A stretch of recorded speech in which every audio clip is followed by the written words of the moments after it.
Okay, so welcome to this live NPTEL session. I think there is some problem with. Let's start. It's already 3:11. Okay.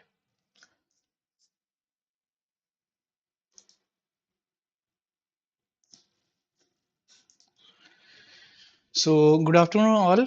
Welcome to the live NPTEL session of Environmental Impact Assessment.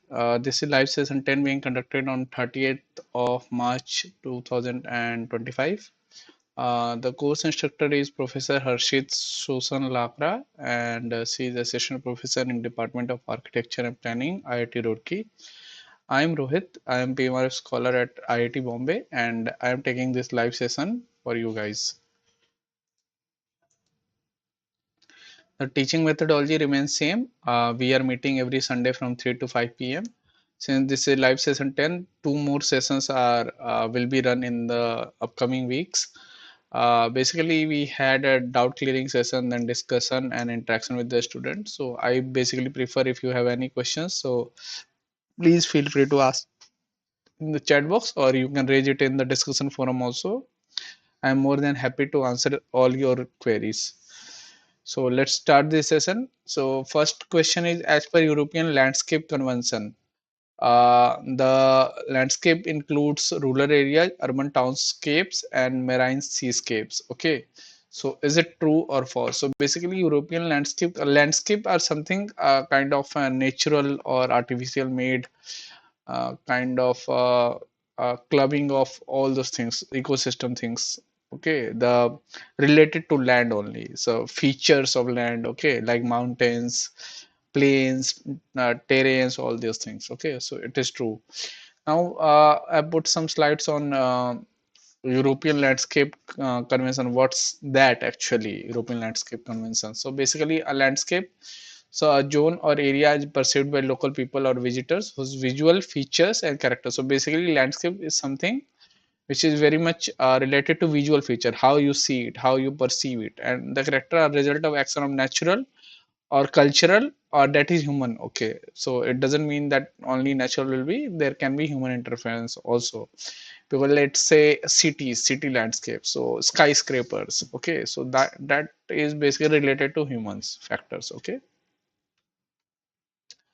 and why are such attempts at definition and statements important? So basically, European Landscape Convention was in 2008, so it defined a multi-scalar landscape approach to planning and design, from vast landscape plan to local and architecture design. So what happens that when you are planning for a community or something, then you need to have a proper approach to that. Okay, you need to have a proper planning and design, otherwise there can be haphazard type of things developed. Okay, like Indian cities which are very much in developing in haphazard way. Okay, landscape resilience, community based approaches, people oriented design, and place related design. So there are two types of approaches. Okay, and then there are various values which need to focus into, like ecological factors, economic factors, social, aesthetic, and territorial perspectives. Similarly, strategic and regulatory perspective also. Okay, regulatory means something related to law and order. So let's see these two international landscape, basically related to landscape. Okay,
So now we have seen these two videos which basically explain the landscape and the inclusion of world heritage and the kind of effort which is needed to preserve the world heritage, which is kind of our common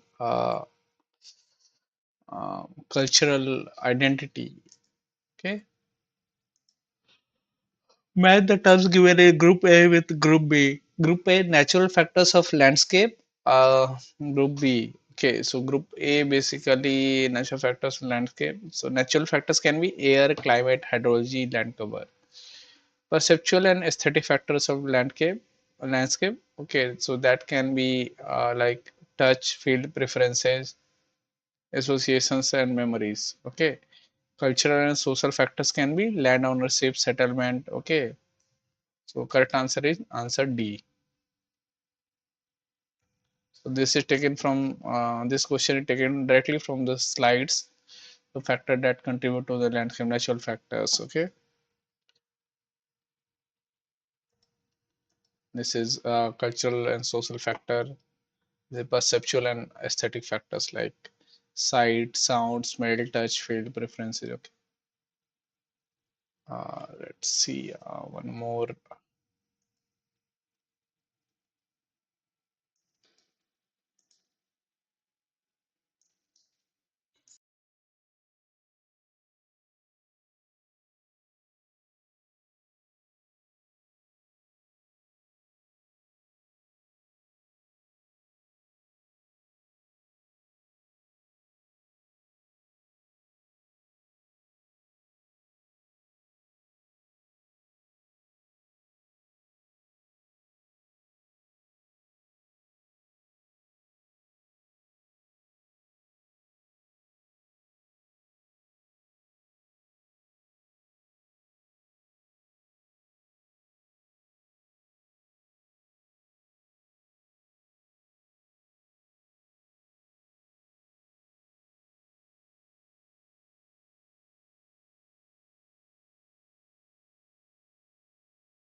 You could see the world heritage and then explain a landscape approach or something. Okay, related to this.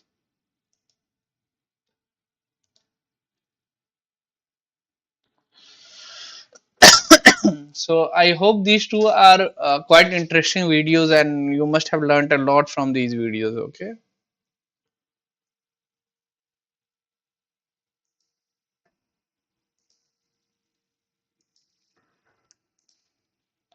Now match the terms given in Group A with Group B based on the corporate source, report on national character area profiles. So coherence. Coherence will be the spatial arrangement of vegetation. Okay. So that is coherence. Stewardship is level of management of for vegetation. Okay. Disturbance is basically the visual impact of disturbance, and historicity is vegetation with continuity. Okay, so these the answer A is correct. P2Q1 R4 S3. So these are taken from slides like possible criteria for capturing visual character. So complexity, coherence, disturbance, stewardship, imageability, visual skill, naturalness. What term describes the area which can potentially be affected by the development of a project? So this is based on the methods of environmental social impact assessment. Landscape and visual Rebecca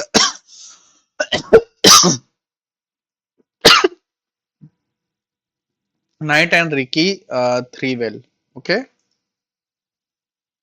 So basically it's the zone of theoretical visibility. So zone of theoretical visibility is basically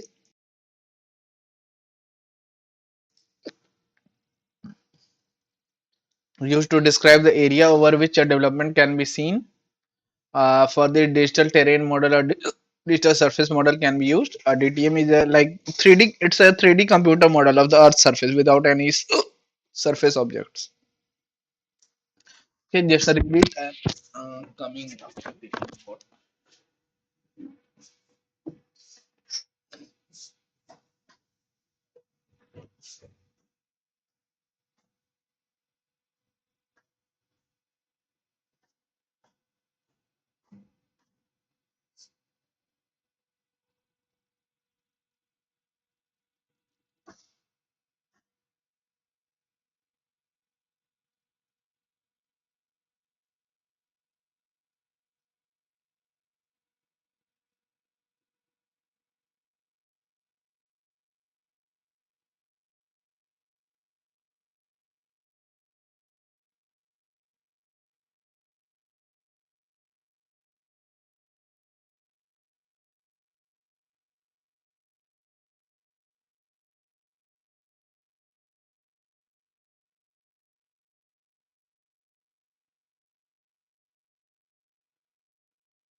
Okay, so zone of theoretical develop is basically for this digital terrain model developed, and digital terrain model is a kind of computer 3D model of the Earth's surface without any surface objects. And digital surface model is a computer generated model that represents the surface height, including the tree and buildings. Like basically a plan model and a elevation model, you can say.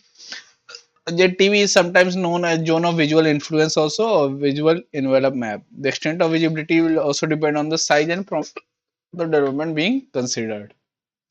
Okay,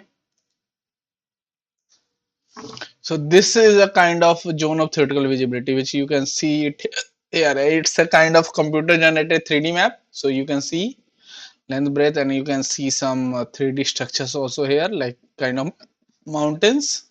Okay, so this is North Yorkshire 1, North Yorkshire 2. Okay, this is Matlock Road, Washington. This is Road, Washington. So these when you are comparing these two, so you can see the changes itself, like the changes can be visible. Okay, housing development in the Beira JTB initially looks quite daunting. However, when woodland and building data are included, JTB presents a more realistic impression of the actual visibility. So woodland and data are included, building data included, a more realistic representation can be seen. Similarly, for Great Western Railway electricity. So these two are basically from this uh, United Kingdom, okay, England. reading to Bristol using large scale terrain mapping and combining 1600 individual JTV to create a heat map. Okay, so these are lines of electrification, railway lines. You can see it here also. These are quite interesting, like 3G jet TV. You can see Burnett House Development Hull. Okay, here also.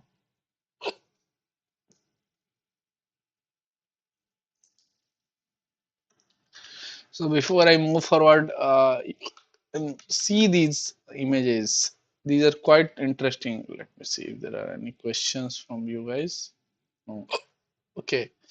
So these are quite interesting images which you can see.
Match the scale of change of landscape given in group A with definition group B. So large is basically for an obvious change in landscape element, character and quality of landscape.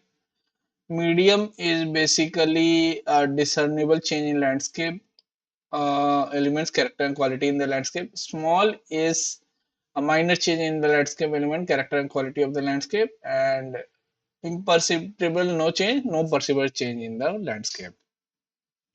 So these are from here. Allowing appropriate mitigation and investment is one of the purposeful historical and physical assessment. This is true. So you can see it here, historical physical assessment purpose. to provide information about the impact of a development on the cultural heritage, to make impact available, allow appropriate mitigation. And the image below is an historical and cultural landscape from which country? So this is from Italy. Okay, this is a town in Italy. See the planning of this town. Okay, Nazca Peru lines. This is Palma Nuova, Italy. So let us see if there are. So yeah, there is. I want to show you this city, Palma Nuova, Italy.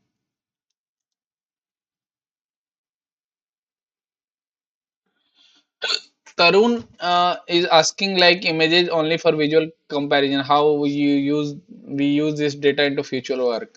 So actually, what happens, Tarun? So let's say you have a landscape and you have a 3D image of landscape 20 years earlier, and then you have a 3D image just now taken in 2025. So in between 25 or 20 years, you can see the changes which happens, like kind of building which had developed, the kind of city which had expanded. So a lot of things can be imagined from these pictures actually, and how growing, what should be the way, what should be the pathway, a lot of things.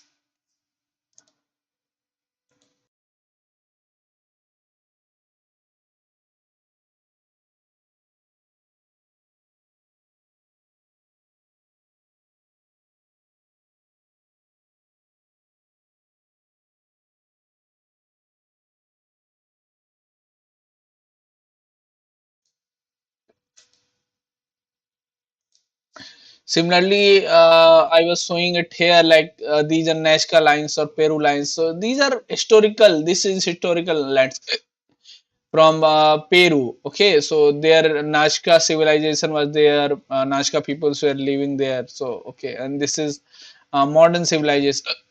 Kind of you can say this was the park which the lone mode park which was there in the video, and this was the middle of the city which was also there in the video. So these two things, and this whole city was actually fortified. This is kind of a Venetian empire, a part of Venetian empire. Okay, so let's see one more of the city landscape and enjoy seeing how this cultural landscape actually.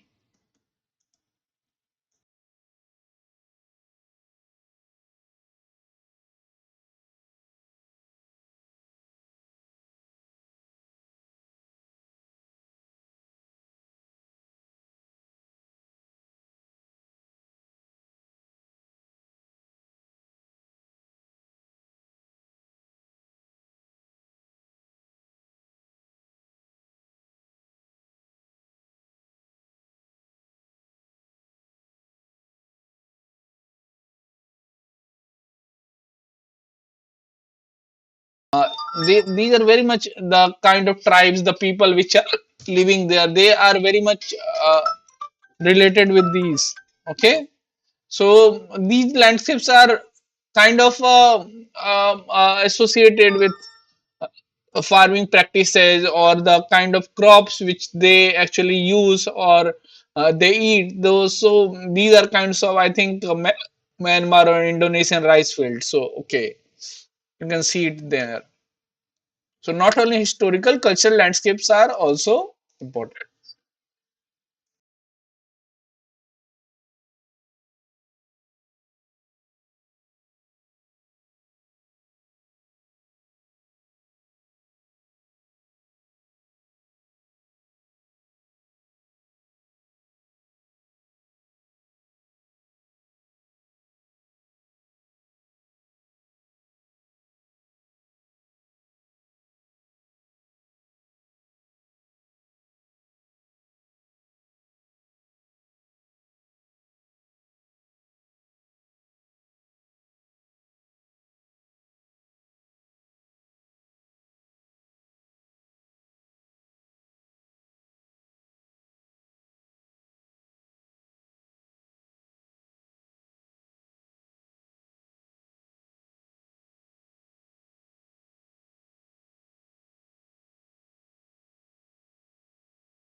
India also, like in India also, when you go to northeast areas or mountainous region, you could see a lot of agricultural practices which are very much linked to the cultural landscape, etc. Okay.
Match the field survey techniques given in A with their purposes in group B. So resistivity survey. So resistivity survey is basically you use the resistance of the ground and then you figure it out the change in electrical current and then to evaluate the landscape on the nature and location of the buried feature. So actually, P is basically a measured ground resistance to the progress of electrical current. Changes in resistance indicate nature and location of buried features. So P is 3. Q is magnetometer survey.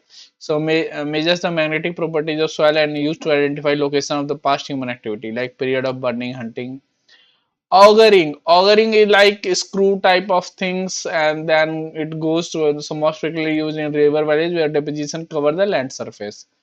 Test pitting, hand excavation by creating small pits of plant size. So yeah, field survey techniques can be geophysical techniques, resistivity survey, and magnetometer survey, magnetic properties of soil, and augering in river valley, soil sequence recorded through auger holes. So basically, you auger it down and then you take the and evaluate the deposits. Okay, and then maps are prepared. Test bitting is hand excavation by creating small pits of plant sizes. Test pits can be different sizes as per the requirement. Analysis of different artifact recovery rate over an area indicate date, location, extended of survey site. So machine trenching can also be done. So this is kind of a test fitting, like you put a square area, then you remove the things and then you collect the soil, all those things, and there's the things which are collected are recorded. So this is kind of a test fitting. Okay. So here you can see after test fitting kind of some artifacts or something which can be seen here in the pictures, photographs. This is earthwork survey example. This is kind of a earthwork, like the whole boundary has been excavated from the earthwork. Okay. This was some castle, Hadley Castle. So basically, after excavation, people would tend to know that there must be some castle existing here. This is machine trenching. Okay. This is resistivity survey recording with the rest meter instrument. This is kind of a resistivity survey. So it kind of prepares this type of map. So basically, where change in resistance is observed, you can see there are actually These, if there is a restometer going through this, and this can be detected as this on the heat map. This is magnetometer survey. Okay. This is White Wiltshire magnetometer survey. This is auger survey. This you can see auger. This is called auger. It goes in directly into the ground, basically near the river valleys, and then the soil characteristic can be observed, the deposits, and then it can be studied to actually see the variation, basically. Okay.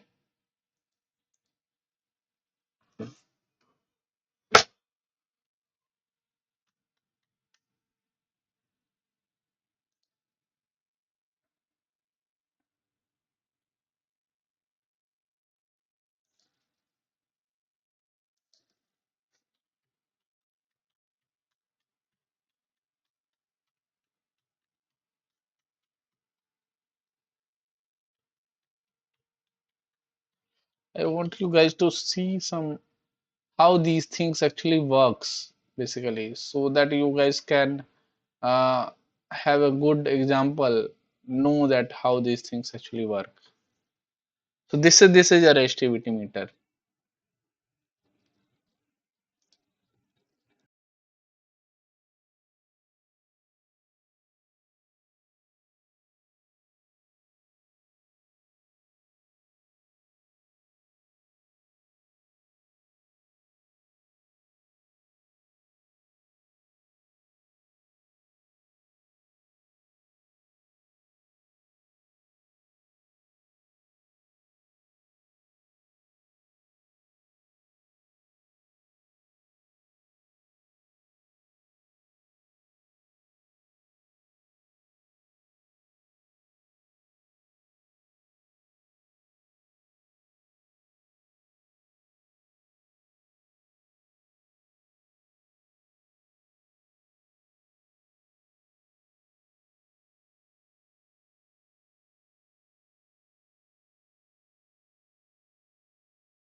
What is the correct order of steps involving human risk assessment while planning and scoping? So basically, first will be hazard identification, then exposure assessment, then dose response assessment, and then risk characterization. So correct answer is answer A. 1, 2, 3, 4.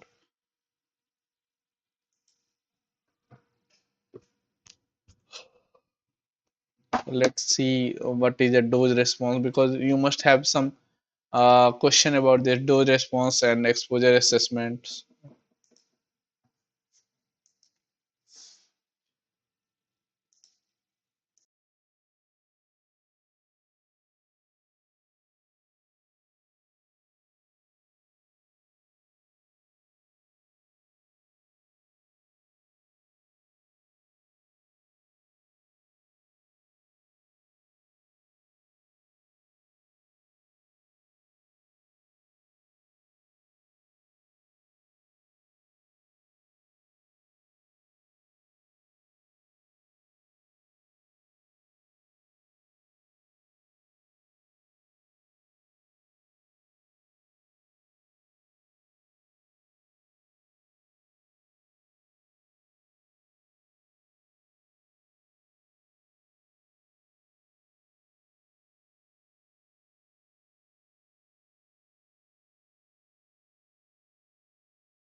So a lot of things are there that needs to be when you are going for a hazard identification, hazard characterization, exposure assessment, risk characterization, food consumption. So all those things basically are kind of study that needs to be done when you are going to evaluate the human risk assessment. Okay.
So you basically saw the kind of door response function and how to measure these different impacts and how the hazard related to human health are identified and then they are evaluated. Okay.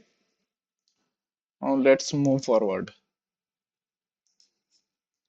One of the benefits of composing a chapter on HIA within the EIA report is that it also becomes part of the regulatory decision making process. So this is actually true. Okay, basically when you are composing a chapter on HIA, so that also becomes a part of EIA. And basically HIA is not compulsory in India, but when it becomes a part of EIA, EIA by law is compulsory. So yeah, regulation compulsory.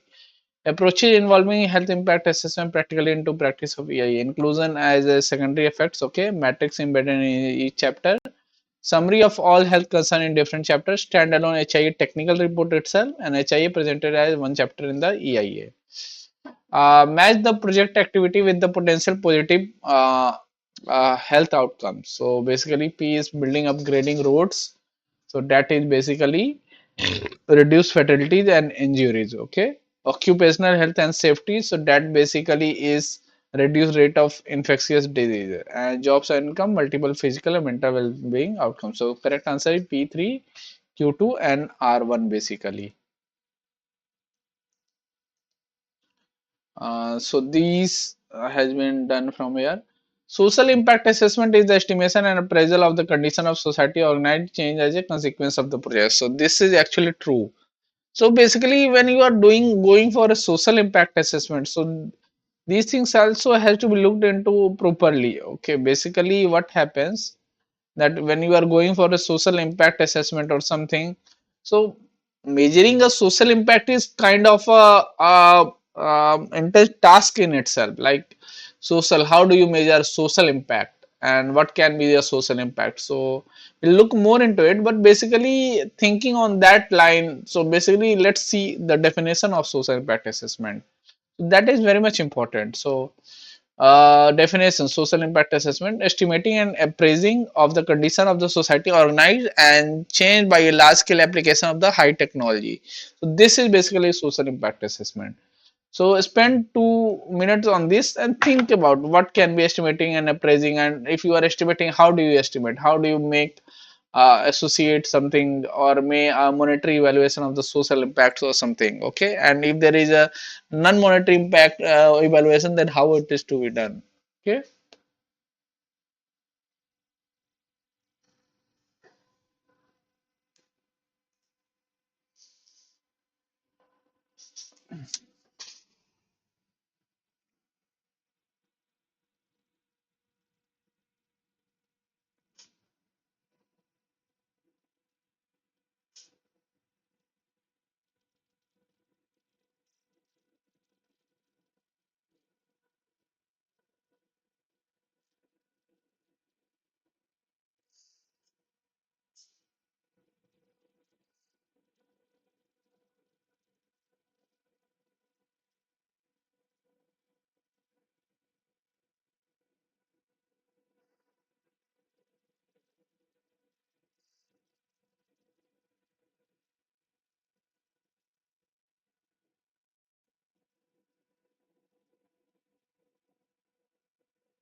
Now see this. This. How do you measure the social impact basically? So this is kind of a very important lecture.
Kind of a kind of including a social impact, but yeah, sometimes government itself puts some restrictions and some taxes on more polluting industries. Okay, So basically, moving forward to question 13, I want you guys to go through and revise again and see if there are any questions. So please feel free to ask. Okay.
Okay, so we are moving fast. If there are no queries, then we can proceed further also. Hopefully, everything is understandable and quite explainable. So, social cohesion refers to people's sense of belonging to a community. So, this is true actually. Social cohesion means attracting to each other. Okay, their health background with life in the community and whether or not community considered to be social asset. So, this is true. Okay? Social cohesion basically refers to the people's sense of belonging to a community, their satisfaction with the life in community, and basically whether or not this community is considered a social asset. So in a cohesive community, when you are talking about this cohesive community, a network of positive relationship is already generated and maintained sustainably. Okay, and there is a level of community pride also. So basically, these communities are actually mark up kind of attach some cultural adaptive to this criteria. And the profiling of social cohesion is challenging. Data is often limited, but it may include factors that such as relative well-being and deprivation. Another key factor is a sense of personal safety and a fear of crime also. So basically, this also, yeah, promotes kind of social cohesion. Which of among the following is a dimension of global multi-dimensional poverty index? So this is very important. Multi poverty index. So governance no, environment no, culture no, education is a dimension of global multi-poverty index. Okay.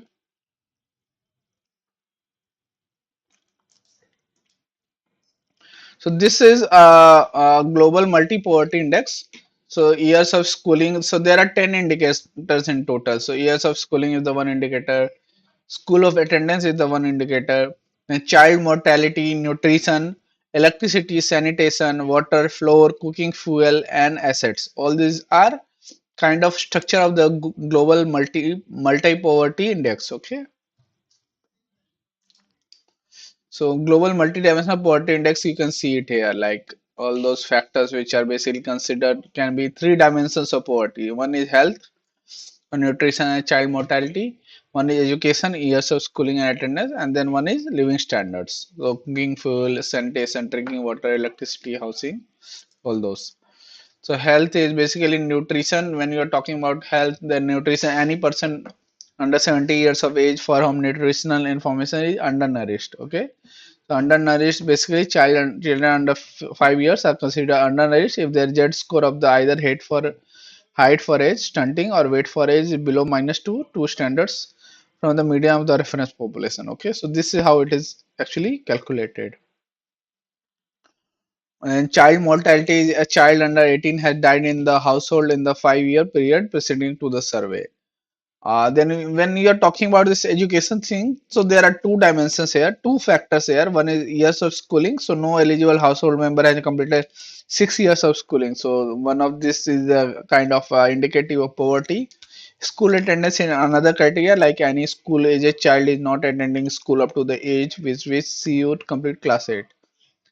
And another one is cooking fuel. So a household using solid fuels such as dung, agriculture crops, shrubs, wood, charcoal, and coal. Sanitation is household has improved or no sanitation facility, or it is improved but shared with other households. Drinking water is basically household source of drinking water is not safe or safe drinking water in a 30-minute or longer walk from home. Like you can see in the kind of Rajasthan area where people are, or maybe any drought prone area where people move to 1 hour or 2 hour, then they travel to such long distances to get the drinking water from well or some Bauri. Okay. Electricity, household has no electricity. Then housing, household has inadequate housing materials in any of the three components: floor, roof, and walls.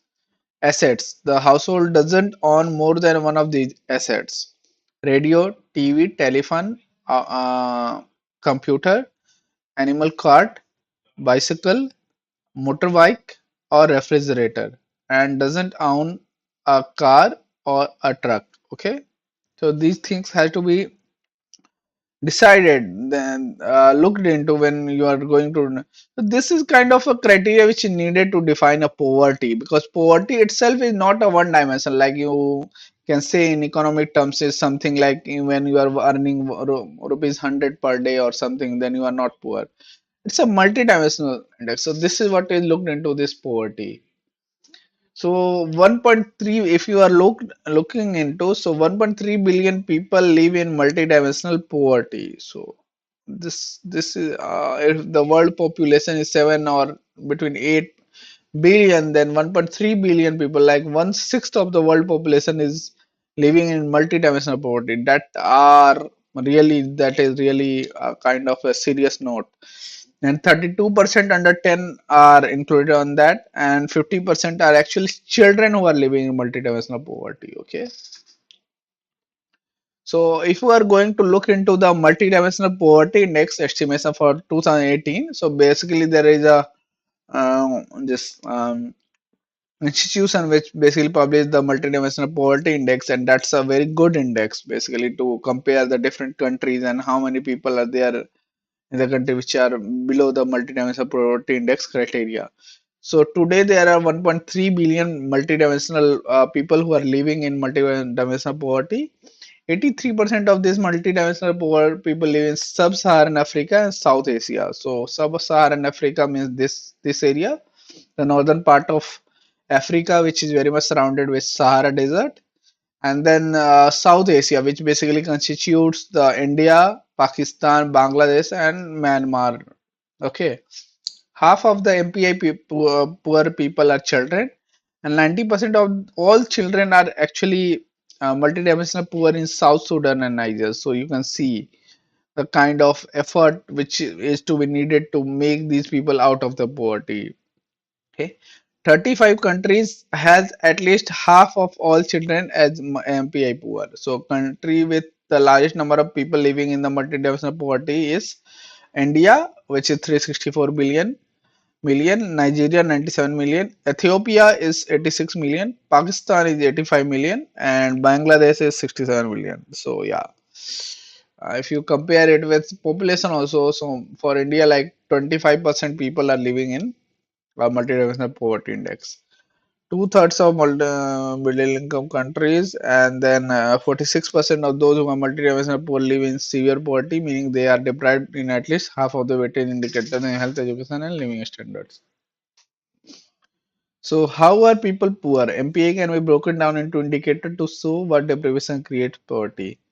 So, composition of poverty in Tajikistan and Peru. So, you can see like in Tajikistan, nutrition is actually contributing a lot to the poverty, but in Peru, nutrition and child mortality itself is contributing a lot to the poverty. Multidimensional poverty is more intense in rural area. Like there are 1.1 billion people in multidimensional poverty in rural areas. So and like 85% is contributed to rural area. The global MPI is an important tool to measure and tackle poverty because it shows the proportion of people who are MPI poor and show how they are poor. Reveals where poor people live, demonstrate how poverty has changed over time. So, where global poverty is rampant, so Niger 74.8%, South Sudan 74, so Chad, Burkina Faso, Ethiopia. So, most of these countries are like Saharan African countries, sub-Saharan African countries. In South Asia, both Afghanistan and Pakistan, one in the four people live in severe poverty, and 70 of the 19 poorest sub-nation regions in South Asia were in Afghanistan. So you can see in South Asia, nutrition deprivation alone contributes more than one quarter of the overall MPI, and 546 million people are multidimensionally poor in South Asia actually. So these two are actually very good videos which I found on the multidimensional poverty. So let's see actually.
basically you could see that there are different things, different indicators which basically contribute to the HDI, and it's a very important thing. But one of the positive aspect is that the HDI increasing for all of the countries. Sorry, MDI, Human Development Index, and Multi-Dimensional Poverty Index is decreasing. So that means more people are coming out of poverty, but still the trends are actually quite disturbing when we are seeing the sub-Saharan African countries and South Asian countries. Basically, when you're comparing the war-torn countries like Afghanistan, one out of every four people is living in multi-dimensional poverty, and especially the children and women are more vulnerable when you are talking about this poverty and poverty index. Okay, so that needs to be taken into account very, what do you say, in a very looked into and understand properly.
So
okay, so this you can see it here: social impact, resettlement, displacement, all those things. So social impacts from displacement of host population with a population forced to move out from their roots. So physical displacement refers to the kind of loss of housing result from project related acquisition of land and other restrictions on land use that require the affected person to move to the another location. Similarly, okay. For measuring wider economic impact, the following methods are used. So think this is better. So basically, economic based multiplier model is used for measuring economic impacts. Okay, input output model. So three most frequently used model. I think input all the three is correct here.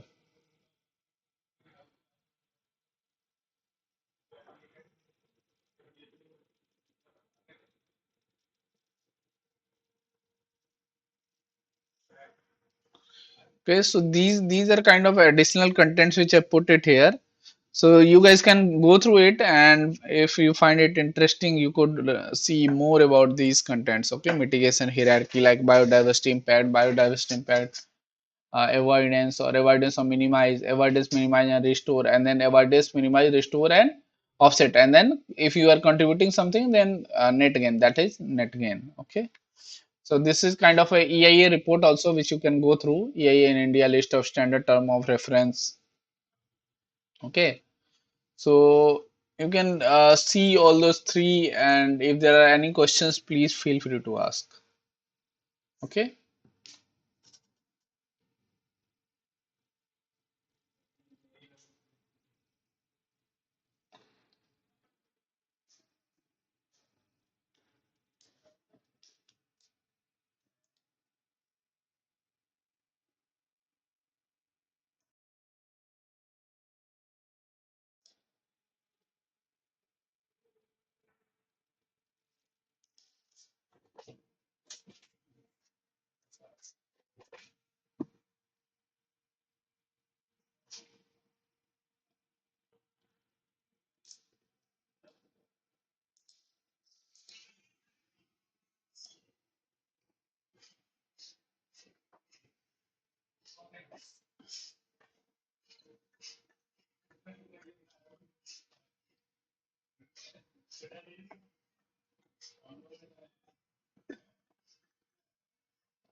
So if there are any questions which you guys want to ask on anything, any thing related to subject or anything related to the EIA, okay?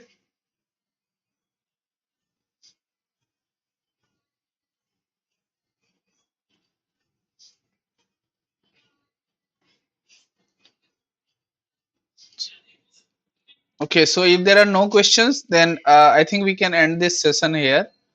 So these are EIA reports. So I put the links here. Like this is a proper EIA report, and this is kind of a EIA report. And one thing is that in India for EIA preparation of EIA, terms of reference is actually prepared. So basically given by the government itself. So this is also very much important. Contains a lot of information about what needs to be looked into, various impact categories, what are the lot of things are there, so you can go through this. So standard terms of reference for EIA EMP reports or project activities, and also these are guidance manual, so you can go through them, read them, and then look into them also. Okay. Okay, so thank you all, thank you for attending this live session. So your queries are always welcome. You can find me at this email ID, or if you have any doubts which are very you want to ask, so you can always put it on the discussion forum also. So thank you all for attending this session.